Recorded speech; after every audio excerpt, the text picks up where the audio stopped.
He boarded the plane like any loving father, calm, respectful, with two excited kids by his side. But the moment he tried to sit next to them in first class, the flight attendant stopped him cold. She didn't check his ticket. She didn't ask questions. She just assumed. In front of his children, she forced him to the back of the plane. What she didn't realize? The man she just humiliated was the silent force behind the very airline she worked for. And by the time the flight landed, her career and her idea of power would never be the same. Before we start the story, comment below where in the world you're watching from today. And if you enjoy stories like this, don't forget to subscribe and turn on the bell icon so you never miss the next one. The gate area buzzed with the usual noise: boarding announcements, rolling suitcases, and scattered conversations. Among the crowd stood a tall black man named Andre, holding the small hands of his two children. His son Caleb was 8, and his daughter Maya just 6. Both kids were dressed neatly in matching travel hoodies and sneakers, backpacks slung over their shoulders. Andre wore a gray blazer, jeans, and a calm expression. He wasn't the loud type, he didn't need to be. Their boarding passes clearly read, First Class, Seats 2A, 2B, 2C. Andre had made the reservations himself weeks ago. Everything pre-booked, every detail confirmed. He wasn't just taking a trip. This was a rare weekend away with his children after a tough few months, a chance to disconnect, be fully present, and make memories without interruptions. As they stepped onto the plane, Caleb and Maya raced ahead to find their seats, full of excitement. Andre smiled softly, following behind. He placed their bags carefully in the overhead bin, helped them with seatbelts, tucked in the complimentary blankets, and sat beside them in 2C. Maya giggled about the warm towel the attendant had handed her earlier. Caleb was already looking through the entertainment screen, wide-eyed. Andre glanced around the first-class cabin. Most passengers hadn't boarded yet. Everything felt relaxed for a moment. Then came the sound of heels. A white flight attendant named Denise moved down the aisle with a practiced smile, nodding at passengers, double-checking seat assignments. But when her eyes landed on Andre and his kids, her expression shifted. The warmth faded. Her steps slowed. She stopped beside them. "Good evening," she said, a little too formally.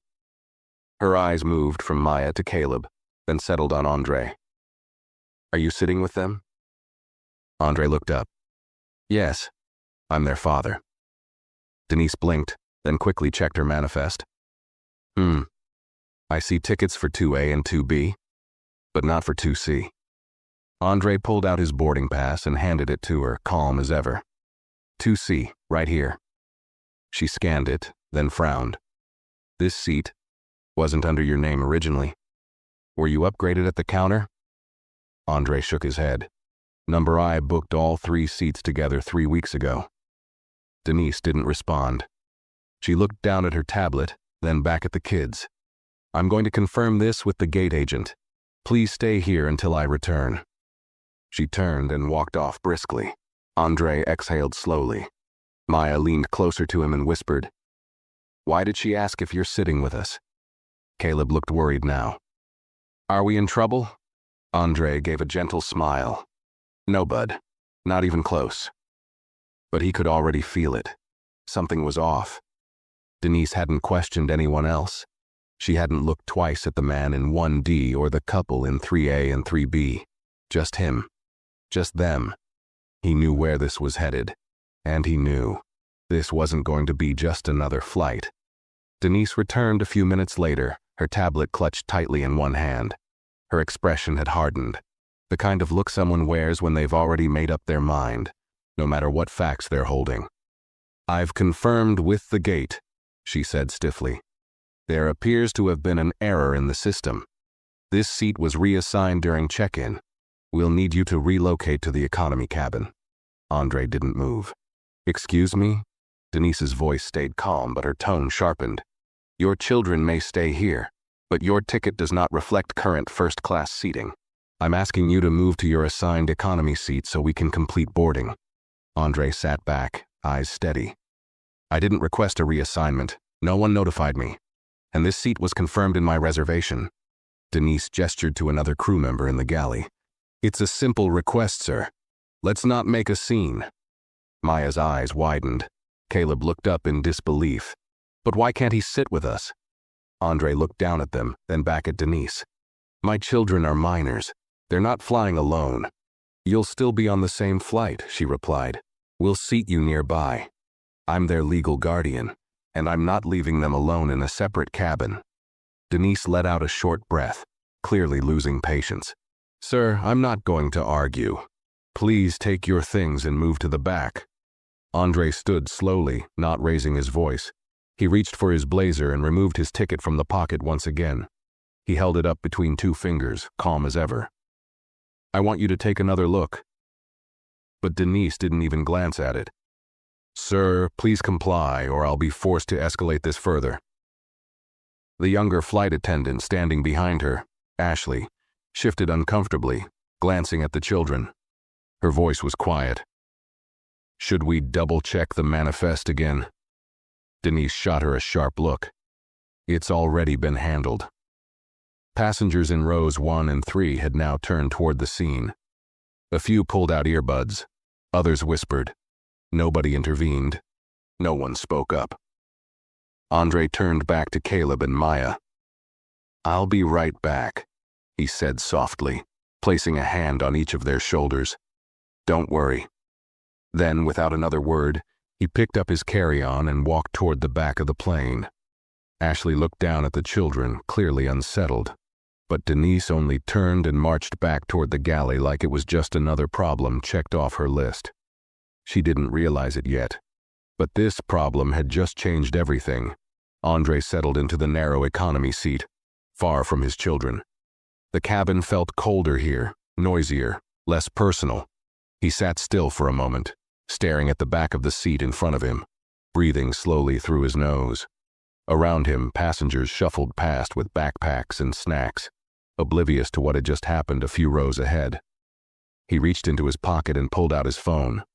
The screen lit up with a message from his assistant, confirming a boardroom appointment scheduled for later that week. But Andre ignored it. Instead, he opened a new message and typed quickly, "They just removed me from my seat. Said my ticket wasn't valid. Kids are still in first class." He hit send. Seconds later, a reply popped up. "What? Which flight?"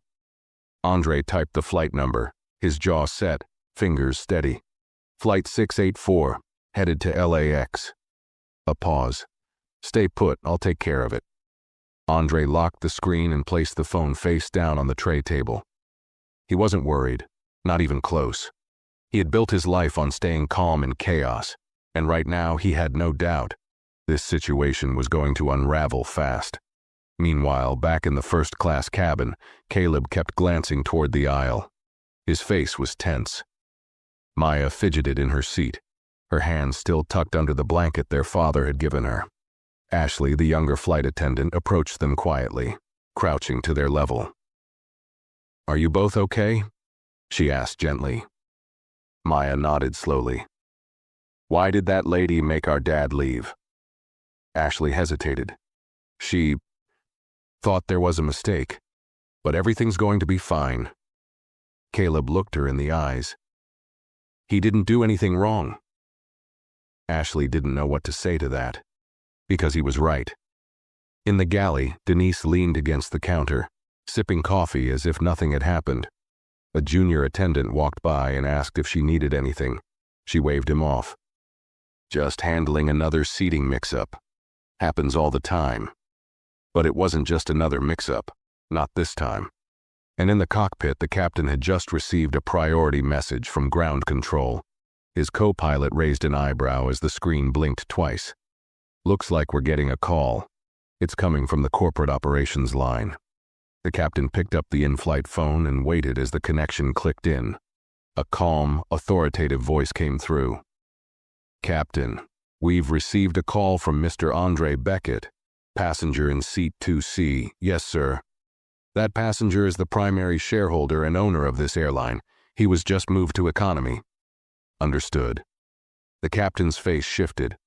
What had just seemed like a normal flight had suddenly turned into something much bigger. Denise didn't notice the shift happening just a few feet away. She was too busy organizing the drink carts, humming to herself as if she hadn't just humiliated a father in front of his children. To her, it was routine. Sometimes people tried to sneak upgrades. Sometimes the system glitched. She didn't dwell on it. But in the cockpit, the captain turned away from the in-flight phone, his expression tight. He looked at his co-pilot. "That man back there, the one she forced into economy," he said quietly. "He's the owner." The co-pilot blinked. "You're kidding." "Nope, and corporate wants it fixed immediately, before we even leave the runway." The captain flipped the intercom switch and spoke calmly into the speaker. "Flight attendant Denise, please report to the cockpit immediately." Back in the galley, Denise froze mid-sip. She looked up, confused. It wasn't common to be summoned like that before takeoff. She placed the cup down and smoothed her uniform, glancing at Ashley on her way up the aisle. "Hold the front," she muttered. Ashley nodded but didn't look up. Inside the cockpit, the moment Denise stepped through the door, she could feel the temperature drop. The captain turned toward her, his face unreadable. "Ms. Denise," he said firmly, "we've just received word from operations. There's a serious issue involving passenger Andre Beckett." She nodded, still not understanding. "Yes, I had to move him from first class. There was a ticket mismatch." The captain raised his hand. "Number there wasn't." She stopped speaking. "The man you removed is Andre Beckett. He's the majority owner of this airline." Denise stared at him, the words not registering for a second. The captain continued. "You are to escort Mr. Beckett back to his original seat immediately. Apologize. In front of the cabin, in front of his children, and once we land, you will file a written report with the executive board." The blood drained from Denise's face. I didn't know." "That's the problem," the captain cut in. "You didn't ask, you assumed." Her mouth opened slightly, then closed again. "Fix it," he said flatly. Denise turned, her face pale, hands trembling slightly as she reached for the cockpit door. She stepped back into the cabin, heart pounding. Passengers looked up as she walked past, some with curiosity, others with suspicion. She felt their eyes follow her all the way down the aisle, heavier with every step. In the back of the plane, Andre sat calmly, flipping through the safety card, his phone resting quietly on his tray. He looked up when he saw her. Denise stopped beside him, forcing a polite smile. "Mr. Beckett, there's been a misunderstanding. I'd like to escort you back to your seat in first class." Andre didn't move right away. He looked at her for a long, silent second. Then, with a slow nod, he stood. The silence in the cabin as he followed her back to the front was louder than any words. As Andre stepped back into the first-class cabin, a hush fell over the seats. Conversations paused, earbuds came out, and phones tilted subtly to the side. Everyone saw what was happening, and more importantly, who it was happening to. Caleb's face lit up the moment he saw his father. "Dad!" he called out, already unbuckling his seatbelt. Andre gave him a small nod, steady and reassuring. Maya clutched her stuffed panda close, eyes wide as she watched her father return. She didn't say anything, but her grip on the toy relaxed slightly. Denise, walking just one step ahead of Andre, looked like someone walking toward their own sentencing. She stopped near the 3 seats and turned to face him, her posture stiff and robotic. The words caught in her throat. She wasn't used to this, not to apologizing, not like this. "I apologize," she said, forcing the sentence out, "for the inconvenience. There was an error on my part regarding your seating assignment." Andre didn't respond right away. He looked at her, calm, expression unreadable.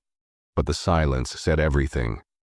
Ashley stood to the side, watching, her eyes flicking between Denise and the children.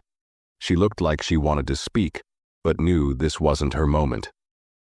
Denise took a deep breath, her voice quieter this time. "It was a mistake. I'm sorry for how I handled the situation." Andre nodded once, then turned to his kids. "Scoot over," he said gently. Caleb slid toward the window, and Andre took his seat beside them once more, adjusting his tray, folding his coat neatly on his lap. Maya smiled up at him. "Can we watch the movie now?" "Yeah, sweetheart," he said. "Go ahead." Denise remained standing there, unsure if she should say something else. No one told her to leave. No one told her to stay. She looked around at the other passengers, most of them watching with a mixture of quiet judgment and guilt. Some quickly looked away when she made eye contact. Others didn't bother pretending. She stepped back slowly and made her way toward the galley. Her shoes didn't feel as loud before, but now each step echoed in her ears. As she passed Ashley, the younger attendant didn't hide her expression. Her eyes narrowed just slightly. Her voice was low but firm. "You didn't even check his name, did you?" Denise stopped. She glanced at her but didn't answer. Ashley shook her head. "You just looked at him and assumed." Denise's lips parted as if to reply, but nothing came out. She turned back toward the galley without another word. Back in seat 2C, Andre sat with his hands folded, watching the small screen in front of him without pressing play. He hadn't said much. He hadn't needed to, because the silence said more than an outburst ever could. He leaned back, glancing at his children. Caleb was already laughing at a cartoon. Maya had her headphones on, legs swinging slightly under the seat. They were fine, for now. But Andre knew something had shifted. And so did everyone else on that plane. The plane hadn't even taken off yet, but the atmosphere in first class had changed completely. What was once quiet and comfortable now buzzed with a silent tension. Passengers avoided each other's eyes. Some fidgeted with their seatbelts. Others stared hard at their screens, pretending not to think about what just unfolded in front of them. Andre sat still, arms crossed, eyes on the tray in front of him. He hadn't touched the welcome drink.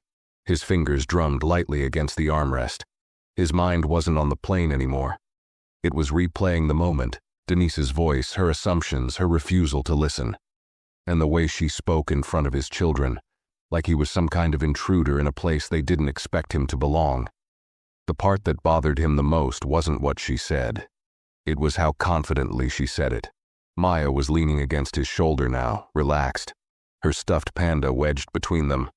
Caleb had paused his movie and turned slightly, watching his father. "You okay, Dad?" he asked quietly. Andre looked down at him, softening for a moment. "Yeah, bud, I'm all right." "Was she mad at you?" "No," Andre said with a calm that didn't match the fire building inside him. "She was just wrong." Caleb nodded slowly, not fully understanding, but sensing there was more to it. He went back to his screen, but his expression had changed. Ashley approached carefully, holding a tray with drinks. Her voice was quiet, respectful. "Can I get you anything, Mr. Beckett? Something for the kids?" Andre looked up, then gave her a small nod. "Water for me. Juice for them, please." Ashley smiled slightly, grateful he wasn't lashing out at her. "Coming right up." As she walked away, Andre's phone vibrated again. He checked the message. "Confirmed. Board has been notified. Senior operations monitoring your flight live. Will follow up upon landing." He slipped the phone back into his pocket, but not before glancing once more at the name of the sender. Harold Lynn, Executive Vice President, Beckett Airways Group. This wasn't over. Not by a long shot. In the galley, Denise leaned against the metal counter, her hands gripping the edge so tightly her knuckles turned white. Her heart was still racing. Her ears still rang with the captain's voice. Her mind was spinning. She had served thousands of passengers in her 12 years with the airline. She dealt with rude ones, drunk ones, even threatening ones. She always believed she had good instincts. She prided herself on being strict, no-nonsense, professional. But she didn't feel professional now. She felt exposed. Ashley returned to the galley and reached into the cooler for the drinks. She didn't say anything at first, just moved efficiently, her eyes avoiding Denise. "Why didn't you scan the ticket?" she asked finally. Denise didn't answer. "Seriously," Ashley continued, her tone sharper this time. "Why didn't you just scan it like you do for everyone else?" "I didn't think I needed to," Denise muttered. Ashley froze for a moment, then turned toward her. "No, You chose not to, that's not the same. Denise glanced at her sharply, but Ashley was already walking away, tray in hand, focused on her job. In the cockpit, the captain received another ping on his screen. The message was short. Mr. Beckett is being observed. Ensure he receives full protocol service. Do not leave cabin oversight to Denise. Management decision pending. He leaned back in his seat, rubbing his chin. Well, he muttered to himself, looks like this flight just became a corporate problem. Back in first class, Ashley returned with the drinks, placing them carefully on the tray table. Thank you, Andre said softly. She nodded. If there's anything else, just let me know. He didn't respond right away. He looked at her for a second, then asked, How long have you worked for this airline? Almost 2 years, she replied. Andre gave her a small nod. You're doing fine. Ashley blinked, surprised by the compliment, then gave a quiet smile and stepped away. Maya tapped her dad's arm. Can we watch the movie now? Andre smiled at her, kissed the top of her head, and handed her the headphones. Yeah, baby girl, go ahead. The plane began to taxi onto the runway. The hum of the engines rose. The seatbelt sign dinged. And somewhere in the back of the cabin, Denise closed her eyes and took a deep breath, because she knew this flight had taken a direction she couldn't control anymore. And control was something she never expected to lose. The plane lifted off the runway with a smooth, steady climb, but inside the cabin, tension continued to swirl beneath the surface. Passengers leaned into their seats, some flipping through magazines, others closing their eyes and pretending to sleep. But even as the plane reached cruising altitude, the energy in first class hadn't settled. It was too quiet. The kind of quiet that isn't peaceful, just cautious. Andre sat still, his body relaxed but his mind alert. He had always been measured, always stayed calm when others lost control. That's how he built his business. That's how he earned respect. But as the clouds passed silently outside the window, a storm was building inside him. Not loud, not reckless, but slow, patient, and deliberate. He wasn't angry for himself. He'd faced people like Denise his entire life. People who smiled when you walked in, then questioned whether you belonged. But watching his kids witness that, watching Maya's face when the flight attendant made him get up, and Caleb's confusion when no one stood up to say it was wrong, that was what stayed with him. He leaned his head back and closed his eyes, trying to quiet the weight in his chest. It wasn't just about one seat. It never was. A soft voice broke through. Excuse me, Mr. Beckett. It was Ashley again. She knelt beside his seat with a note in hand. This was just handed to me from the cockpit, she said quietly. The captain thought you should see it. Andre took the folded paper. It was small, clean, airline stationery.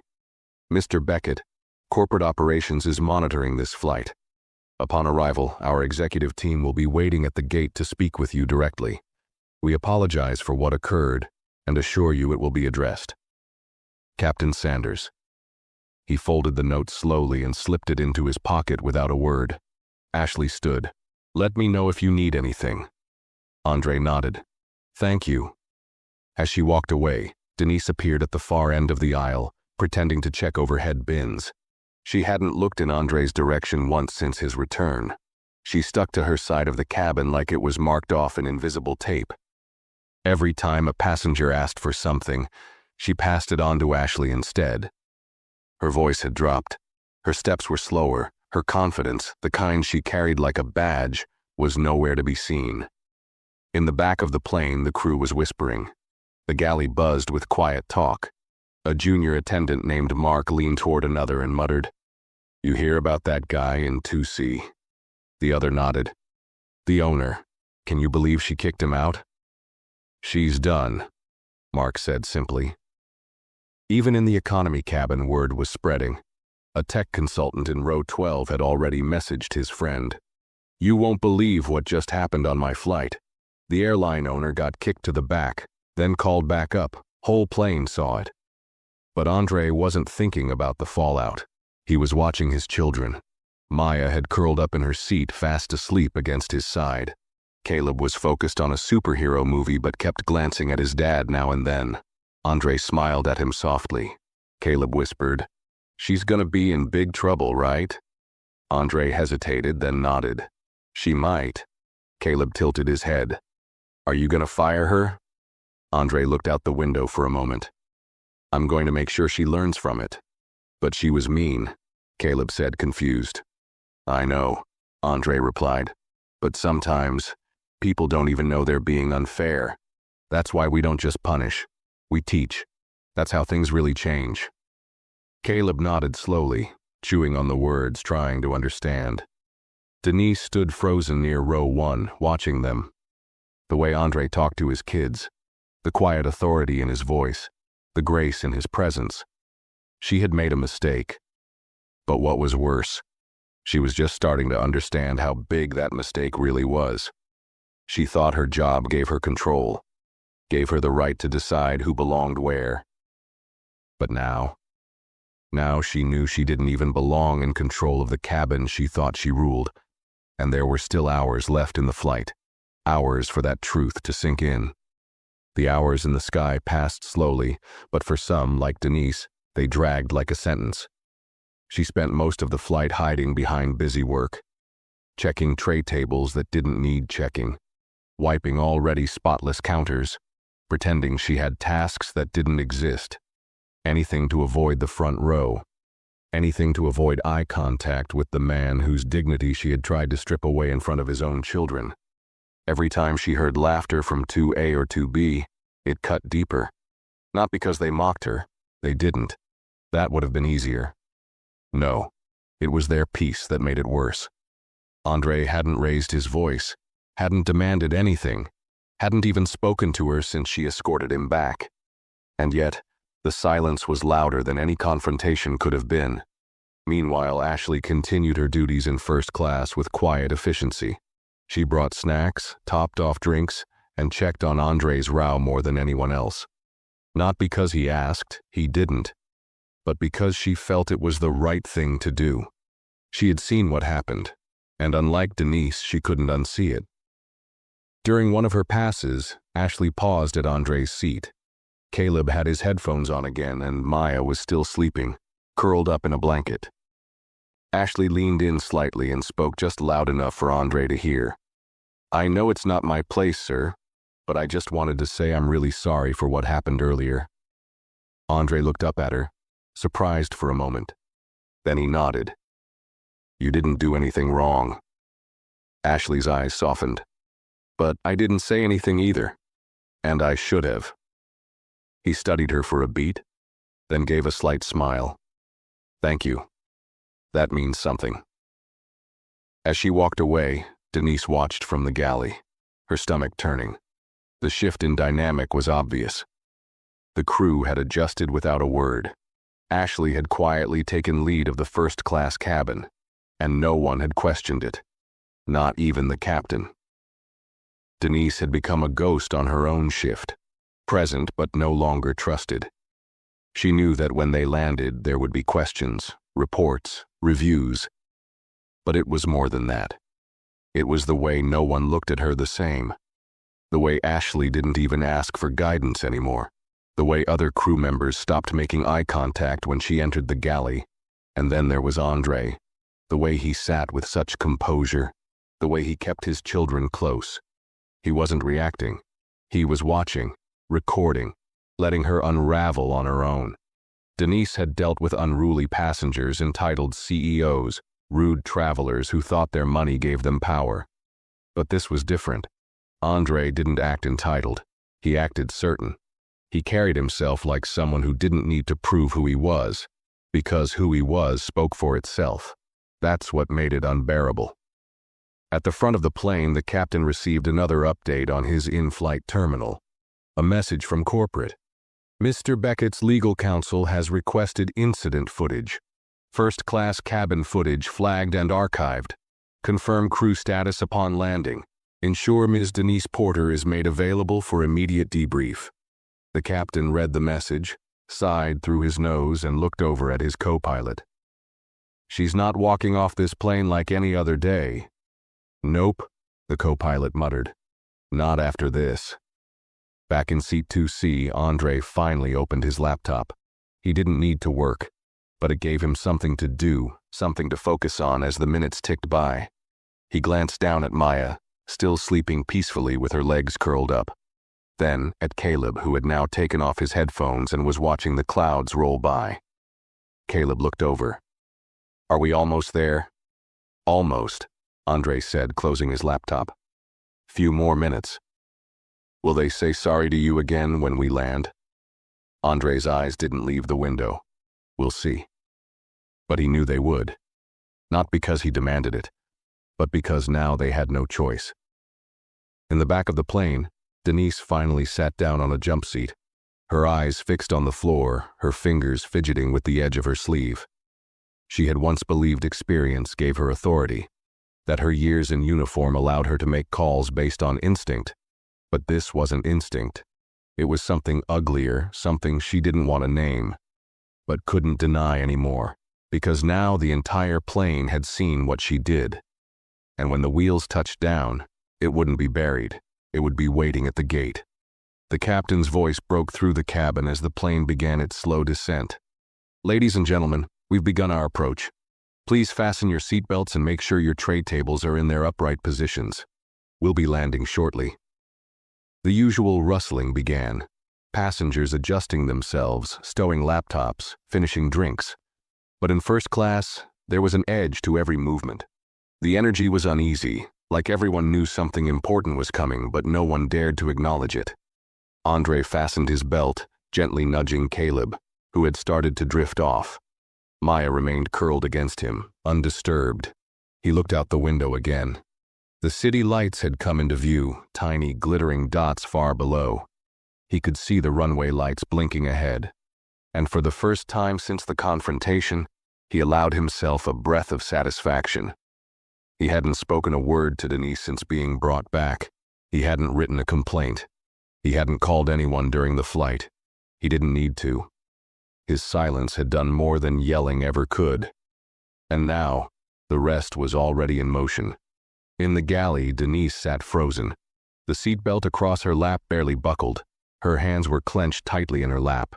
Her eyes flicked upward every few seconds, waiting for the final ding that would tell her this flight, this nightmare, was about to be over. But it wouldn't be over. Not when the aircraft doors opened.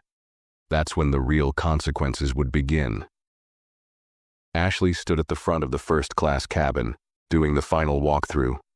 She adjusted pillows, made sure blankets were folded, and gave each passenger a polite smile. When she reached Andre, she paused. "If you need assistance at the gate," she said gently, "let me know. I'll walk you through personally."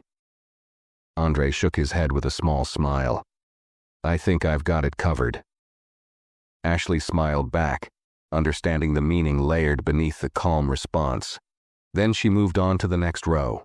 Back in the cockpit, the captain's dashboard lit up with one final incoming message from corporate. Security has arrived. Gate team and executive staff in position.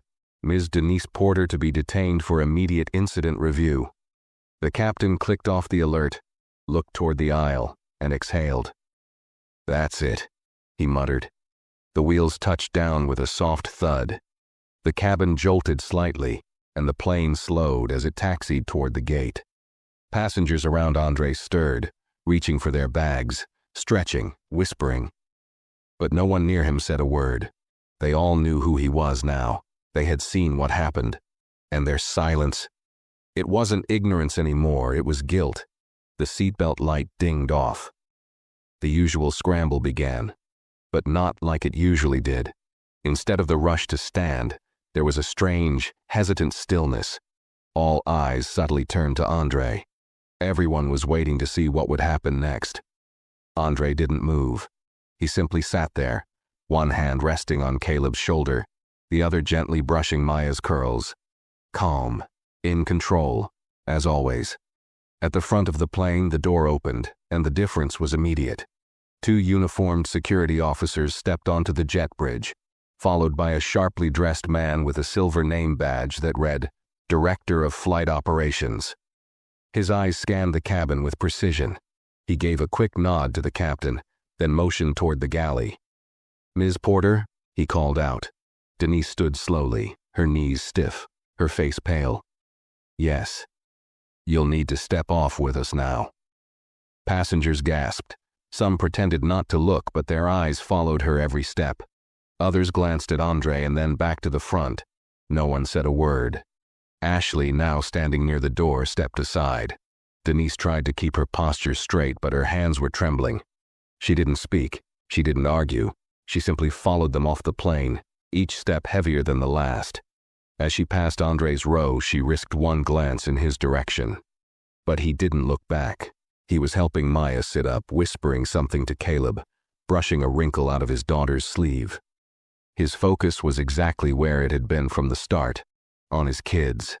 And that quiet dismissal hit harder than any confrontation ever could. Denise stepped off the plane and into the terminal, the doors hissing shut behind her. Back in the cabin, passengers slowly began to stand. Some glanced at Andre with newfound recognition. A few nodded subtly. One man offered a quiet "sir" as he passed by, eyes low, voice respectful. Ashley returned to Andre's row and crouched slightly to meet his eye. "Would you like me to help you off?" Andre stood, scooping up Maya's bag and handing Caleb his. "No, thank you," he said gently. "We're good." He took one child's hand in each of his and stepped into the aisle. The first-class cabin parted for them without a word. And as they walked forward, calm, steady, and silent, every person on that plane knew what had just happened wasn't about one seat. It was about every time someone like Denise thought they had the power to decide who belonged. And this time, they chose the wrong man. The terminal was unusually quiet for that time of day, but the silence had nothing to do with flight schedules. It was the kind of silence that followed a storm. The heavy pause after a wave had crashed down and changed the shoreline forever. A few airline staff near the gate kept their eyes fixed on the jet bridge, standing straighter than usual. They had received the memo. Executives were arriving. A passenger had been wronged, and not just any passenger. Andre stepped off the plane with his children at his side, holding one in each hand. His pace was steady, unhurried, his expression calm but unreadable. He wasn't looking for an audience, but the terminal gave him one anyway. Gate agents froze. A ground staff supervisor adjusted her badge and nodded in quiet acknowledgement.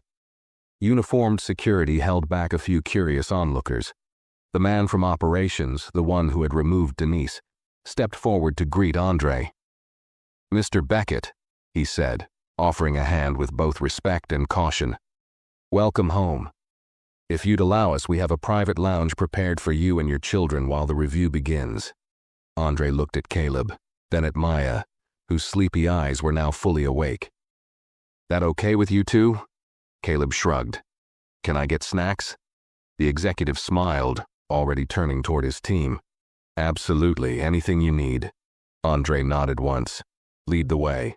As they were escorted to a nearby lounge, the terminal buzzed behind them. A few passengers from the same flight began murmuring among themselves. "Was that the guy?" "Yeah. The flight attendant kicked him to economy. He owns the airline." "No way." "I saw it. The whole thing. She didn't even check his ticket."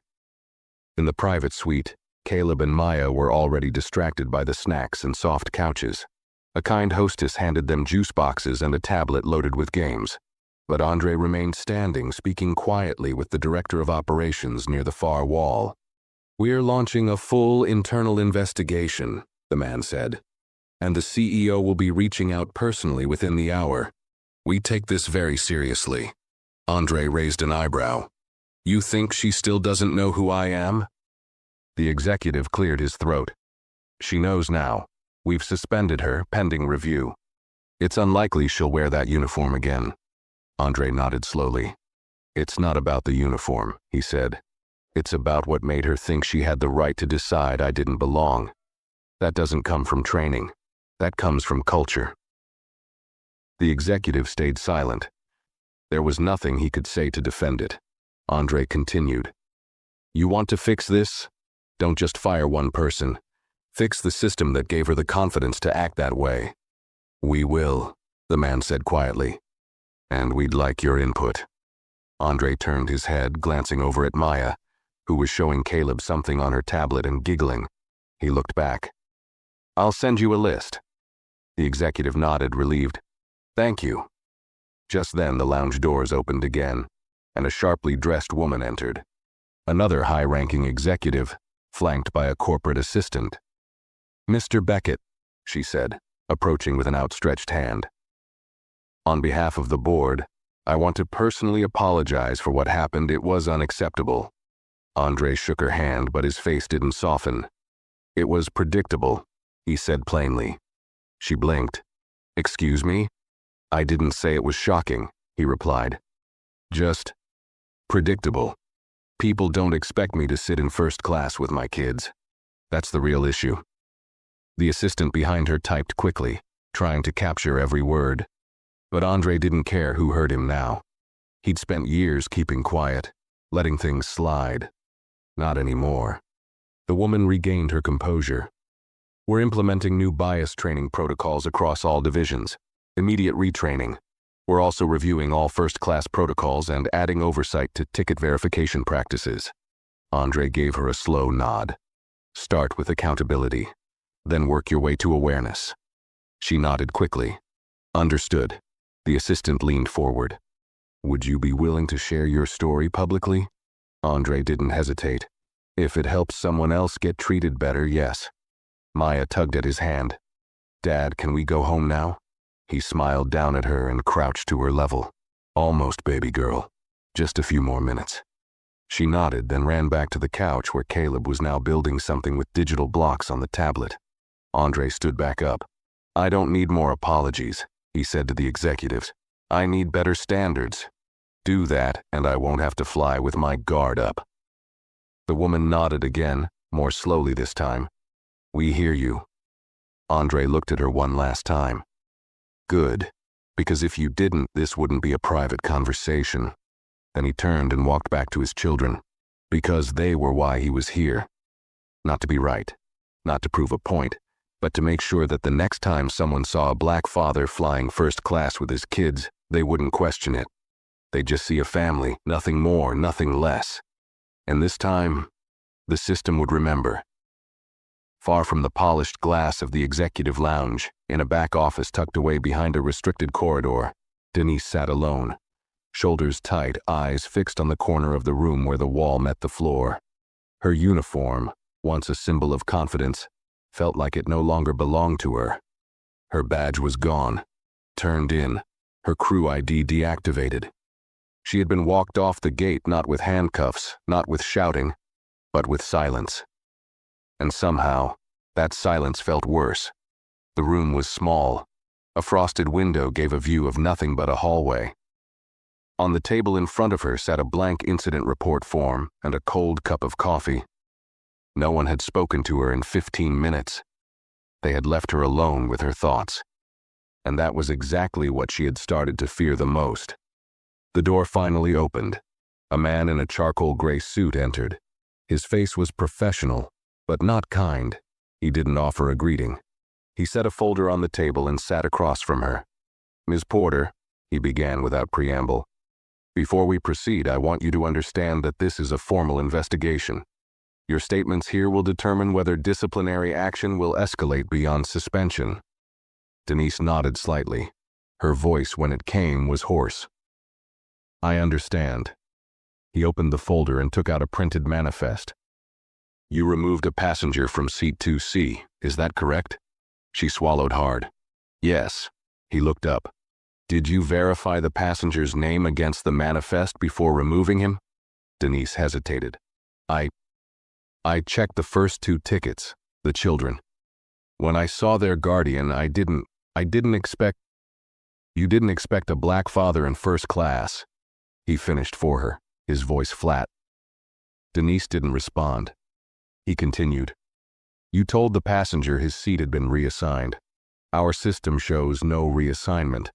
The original booking was under the name of Andre Beckett, him, and his 2 children. I thought, she started, then stopped herself. I didn't recognize the name. You didn't need to recognize the name, he replied. You needed to read it. She looked down at her hands. Her nails were chewed, skin around them red and raw from fidgeting. He leaned back. Do you know how many employees report to Mr. Beckett's division of the airline? Denise shook her head. Over 6,000, he said. He built this airline. He didn't inherit it, didn't marry into it, didn't buy it through connections. He created it from the ground up, flight by flight, deal by deal. And he still flies commercial because he believes in experiencing the service he built. She closed her eyes, a wave of shame rising in her throat. The investigator paused, letting the weight of his words settle. You didn't just insult a passenger, Ms. Porter. You insulted the man who signs half this building's paychecks. She wanted to explain, wanted to say she was tired, that it had been a long week, that she had seen too many people try to sneak into first class, that she didn't mean anything by it, but she knew none of that would matter, because the truth was uglier. She hadn't looked at the ticket. Not really. She had seen a black man sitting next to two black children in first class and assumed something didn't fit, and so she made it fit by removing him. The investigator gathered the documents and stood. You'll be contacted by the disciplinary review board within 48 hours. Until then, you are on unpaid suspension. You are not to report to duty, enter any employee area, or speak publicly on this incident. She nodded slowly, numb. Am I fired? He paused at the door. That's not for me to decide, he said, but I wouldn't get your hopes up. Then he left. Denise remained seated, unmoving, in that cold little room, and for the first time in her entire career, she felt exactly what she had made Andre feel in front of the entire cabin. Small, exposed, and out of place. Meanwhile, back in the executive lounge, Andre sat with his kids, watching them laugh over a silly video Maya found. Caleb had somehow convinced one of the staff to bring cookies, and now crumbs were scattered across the coffee table. For a moment it felt normal, as if nothing had happened just hours before. But Andre knew better. This wasn't just a story they'd forget. It was something Maya might remember the next time she boarded a plane and looked around, wondering why people stared. It was something Caleb might think about when he saw someone in uniform and wondered if that person would speak to his father with respect or suspicion. Andre checked his phone. The message he'd been waiting for had just arrived. Denise Porter suspended. Board initiating full training overhaul. Would you be open to helping us design it? He read the message twice, then he replied, yes, but only if it's real. No checkbox training, no PR fix. If you want my help, it has to change something. The reply came almost immediately. Understood. Let's make it real. Andre slid his phone back into his pocket. He wasn't looking for revenge. He never was. But he was done accepting apologies with no action behind them. If this changed even one mind, if it prevented another father from being made to feel less in front of his children, then it was worth it. Maya tugged on his arm again. Can we go home now, Daddy? He smiled and stood. Yeah, baby girl. Let's go. As they walked out of the lounge, Andre didn't look back, and this time no one questioned where he belonged. Because now, they knew. Outside the airport, the late evening air was cool and clear. City lights blinked in the distance, and the low hum of traffic created a quiet rhythm beneath the noise in Andre's mind. He stepped into the back seat of a waiting car, holding the door for Caleb and Maya as they climbed in beside him. The driver nodded respectfully and pulled away from the curb without a word. The ride was quiet at first. Caleb leaned against the window, watching streetlights flicker by. Maya sat with her head on Andre's arm, hugging her panda tightly. Andre stared straight ahead, hands folded in his lap, eyes heavy. Not from exhaustion, but from reflection. He had spent the past few hours answering questions, talking to executives and hearing words like accountability, policy review, and training reform. They had offered him everything: statements, follow-ups, apologies from the top. They even asked if he'd be willing to give a speech at the next employee conference. He had smiled politely and said they could put it in writing. But now that he was away from all the cameras, the lights, and the suited apologies, what stayed with him wasn't corporate damage control. It was his kids. Maya lifted her head. "Daddy?" "Yeah, baby?" "Is that lady gonna be mean to other people too?" Andre paused before answering. "I don't think she'll get the chance to do that again." Maya thought about that, then nodded. "Good." Caleb turned away from the window. "Why didn't you yell at her, though, if she was wrong?" Andre met his son's eyes in the rearview mirror. "Because yelling doesn't change someone's heart, son. But showing them they were wrong, without lowering yourself, that's what sticks." Caleb looked down, quiet. Andre added, "If I had yelled, she would have said I was angry. If I made a scene, she would have used it to say I didn't belong. But when I stayed calm, she had nothing. And everyone saw that."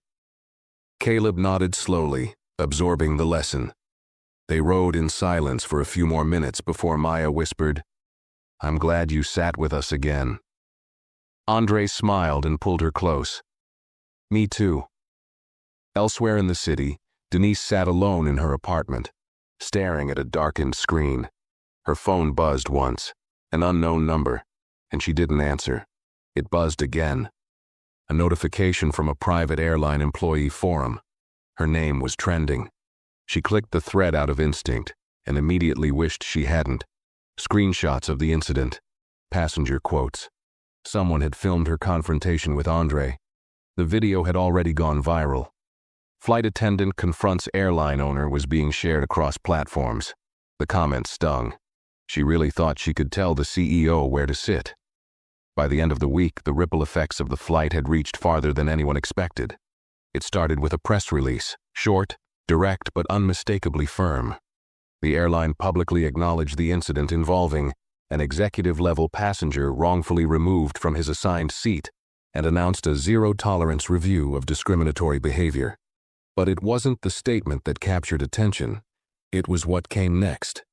Andre Beckett took the mic at the company's emergency leadership town hall. He hadn't planned to speak. He didn't want cameras or applause. But when the board asked him to address the top 200 managers from across the company, he knew this wasn't just about a public apology anymore. It was about whether the culture behind the apology would change. He stood at the front of a sleek conference room. No suit jacket, no tie. Just a button-down shirt, sleeves rolled to his forearms. The room was full of executives, HR leaders, and training officers. A few looked nervous. Others scribbled notes before he even said a word. Andre spoke without theatrics, his voice calm, deliberate. "I want to make something clear from the start," he began. "This isn't about punishing one flight attendant. This is about understanding what made her feel she had the right to do what she did, and what made the rest of the crew feel like they couldn't stop her." A quiet ripple moved through the room. "I've been in corporate boardrooms long enough to know what we call this. We call it unconscious bias. We call it lack of training. But I'm not here to soften the truth. That was judgment. That was assumption. And it was targeted. Toward someone who didn't look like he belonged in first class." He let the silence settle before continuing. "I'm not mad at Denise Porter," he said. "She didn't raise her voice. She didn't shout. She stayed calm. Professional even. But that's the problem, isn't it? She followed the version of professionalism she was taught. One that says, challenge what doesn't look familiar. Protect the image of the cabin. Maintain order, even if it means humiliating someone who did nothing wrong." He paused, letting it land. "I don't want your sympathy. I want your structure to change." Murmurs passed between a few rows. No one interrupted. Andre went on. "You've sent me dozens of drafts for your new Bias and Belonging initiative. Most of them were fine. Well-written, safe. But none of them said what passengers like me need to hear." He reached for the printed proposal on the podium and held it up. "This one, though. This version didn't just talk about correcting behavior. It talked about building awareness. About retraining instinct. About empowering crew members like Ashley. who saw what was happening and didn't feel like she had the authority to speak up. He set the paper down. That's the version I'm backing. Heads began to nod around the room. And for those wondering if this is a PR move, it's not. It's an operational shift. Because we can't afford another moment like that, on the ground or in the air. He stepped back from the podium, voice unwavering. I'm not asking for perfection. I'm asking for accountability. If you can commit to that, I'll stand behind this airline. If not, I'll find someone else who can. When he sat down, the room stayed silent for a beat. Then applause broke out. Not the forced kind, but the kind that came from people who had been shaken awake. That same afternoon, flight crews across the country received notifications from the airline's internal platform. Mandatory bias recognition and conflict escalation training begins Monday. All staff must complete certification before next assignment. For the first time in the company's history, the training wouldn't just be online modules and checkbox questions. It would include real scenarios, recordings, anonymous passenger testimonies, and even a live session moderated by Andre himself. The tone was different, urgent, serious, real. Meanwhile, Denise sat in the office of a third-party mediation counselor assigned to her case. She hadn't spoken much since entering. She sat with her hands in her lap, shoulders slightly hunched, as if trying to take up less space. The woman across from her, a middle-aged mediator with kind but firm eyes, waited patiently. You read the internal report? The woman asked softly. Denise nodded. And what did you feel, reading it? A long pause. Then Denise spoke, slowly, but honestly. Shame. The counselor gave her space. I didn't just embarrass him, Denise continued, eyes beginning to water. I taught his kids something about the world they didn't deserve to learn. And I did it with a smile on my face, like I was doing my job. The room was quiet. I watched the video over and over, she said. He was calm, respectful. He even tried to show me his ticket, and I didn't look. I looked at him instead, and I decided he didn't belong there. She looked up, blinking back tears. I've been flying for 12 years. I thought I was fair. Strict maybe, but fair. But now I see it. I wasn't being fair. I was being familiar. And anything that didn't look familiar I treated like a threat. The counselor nodded. That's a start. Denise let out a shaky breath. I don't expect to get my job back, but I don't want to walk away pretending I didn't do something wrong. Then don't, the counselor said. Learn from it, own it, and change. Denise nodded again, slowly this time.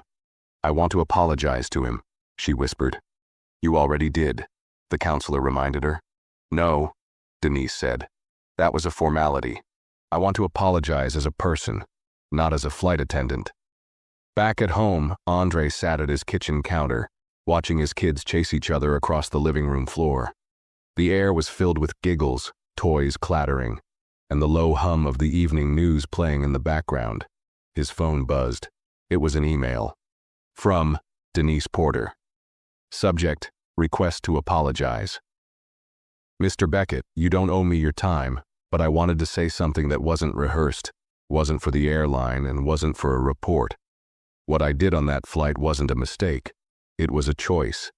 And that choice came from assumptions I've never been forced to examine. Until now. You didn't humiliate me. I did that to myself. You showed restraint, dignity, and control in a situation where I gave you every reason not to. I didn't just misjudge your ticket. I misjudged your humanity. I don't expect forgiveness. But I want you to know that you changed something in me. Not through anger, but through example. And for that, I'm truly sorry. Denise Andre read the email in silence. He didn't smile. He didn't frown. He just stared at the screen for a while, letting the words settle. Then he typed, I accept your apology, and I hope you never stop examining. A. Beckett. He hit send. Then he stood, walked into the living room, and scooped up Maya, spinning her until she squealed with laughter. Because in the end, the best revenge wasn't punishment. It was raising children in a world that learned to treat their father with the respect he had earned. And this was only the beginning. 2 months had passed since the flight. What had started as a quiet, personal humiliation had grown into something much larger, an inflection point for the airline industry and a cultural shift within Beckett Air. But for Andre, it was never about press, trending headlines, or viral think pieces. It was about something deeper, quieter, something he could see now in the way his children looked at him. Not just with love, but with understanding. They had seen something many kids their age never had to witness. Their father questioned, sidelined, and pushed aside without cause. And they had also seen how he chose to respond, with composure, with clarity, and now, with purpose. Inside Beckett Air's newly rebranded Equity and Culture office, a team of 10 sat around a long glass table reviewing the final rollout of the initiative, now called Cabin Culture, belonging at 30,000 feet. It was the result of weeks of round-the-clock work, policy rewrites, scenario-based training, real passenger interviews, and a complete overhaul of the flight attendant code of conduct. At the head of the table sat Andre, not in CEO mode, but in mentor mode. His sleeves rolled up, coffee half drunk beside a stack of printed feedback from the trial modules. Across from him sat Ashley, who had been invited to join the team not as a token gesture, but because of how she had handled herself. Quiet courage in a moment that mattered. "We've got buy-in from 97% of current staff," one of the directors reported. "Even legacy crew members, the ones we thought would resist." Andre nodded. "And the passengers?" "We've introduced a short version of the values video during boarding," the director said. "Positive responses have tripled, fewer confrontations, more empathy."